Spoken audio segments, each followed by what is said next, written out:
ATM চল নেকি কিটা এটিএম চেল নেকি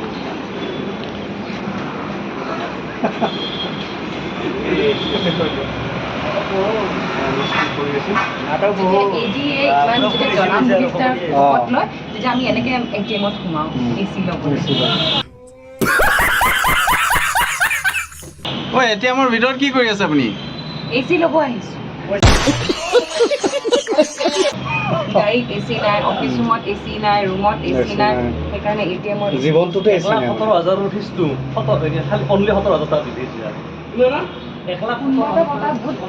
বাহিৰত বহুত গৰম আৰু এচি যিহেতু বাহিৰত নাই এটা জেগাতে আছে এইটো হৈছে এটিএম আৰু এই ডখা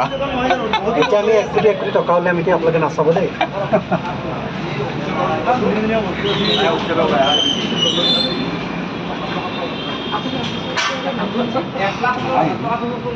কামটো হ'ল অফিচত কাইলৈৰ পৰা কামটো বহুত ভাল